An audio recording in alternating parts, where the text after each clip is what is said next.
Good day, and welcome to a sleek presentation of the Liendo Plantation.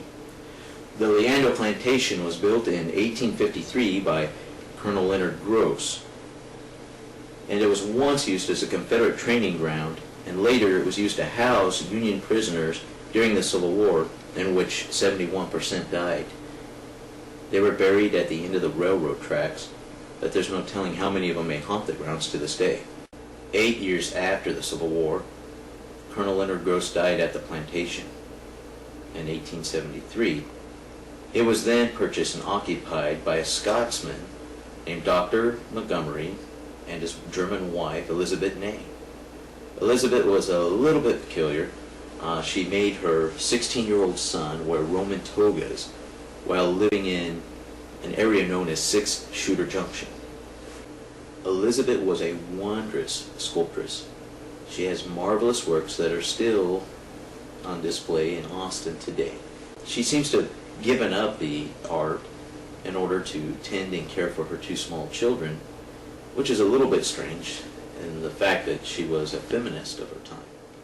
An event takes place in Elizabeth's life that seems to bring the passion back for sculpting, and that unfortunately was the death of her 3-year-old son Arthur.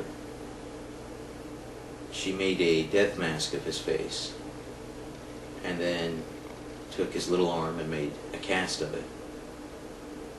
Dr. Montgomery then picked up the little boy's body, and he either carried it and placed it upon a pyre just outside the mansion and cremated him, or, as a lot of people believe, he was carried to a fireplace inside the mansion and cremated there. The cast of little Arthur's arm can be seen today at Liendo Plantation. However, the death mask was smashed by his brother in a fit of rage. Elizabeth Ney died in 1907 in Austin. However, she was taken back to Liendo and buried. 4 years later, Dr. Montgomery died of consumption there. Both Dr. Montgomery and Elizabeth Ney are buried in the family graveyard about 200 feet outside the home. So why do people assume that Liendo Plantation is haunted? The reasons for this is, first, there's been a number of sightings of Colonel Leonard Gross walking the grounds of Liendo. One small girl actually saw a man that she called Colonel Sanders walk right through a fence. Another lady that happens to work at Liendo actually saw him sitting with a cane outside on one of the chairs. And she thought some guests had arrived early. When she opened the door to greet him, there was nobody there or anywhere around, but clearly and distinctly saw him sitting there. Other people also claim that they hear Arthur crying in some groves nearby. Other people have claimed they heard a blood-curdling scream on the balcony of Liendo Plantation.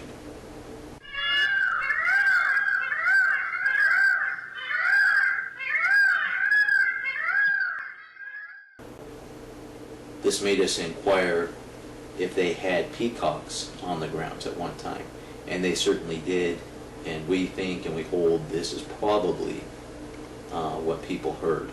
Peacocks were extremely expensive at this time.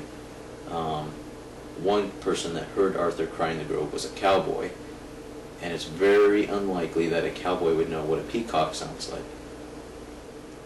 Guests also staying at the plantation have witnessed encounters with ghosts while they're sleeping. One lady actually felt something crawl into bed with her that was warm. She assumed it was her friend, that her friend had left the other bed and came and laid beside her. Turning over to see what was wrong, she realized there was nobody there. Another woman was awakened when a ghost shook her and told her that she knew she was a guest there and that she was basically welcome. It appears the ghosts are friendly. They haven't tried to harm anybody or anything. Now let's take a look at a little bit of our investigation at Liendo Plantation.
Everybody heard that? Yeah.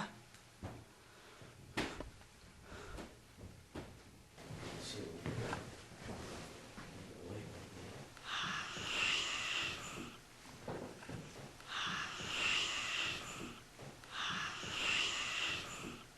If you would like to see the entire investigation, please visit Liendo Plantation and purchase the DVD that will be coming out soon.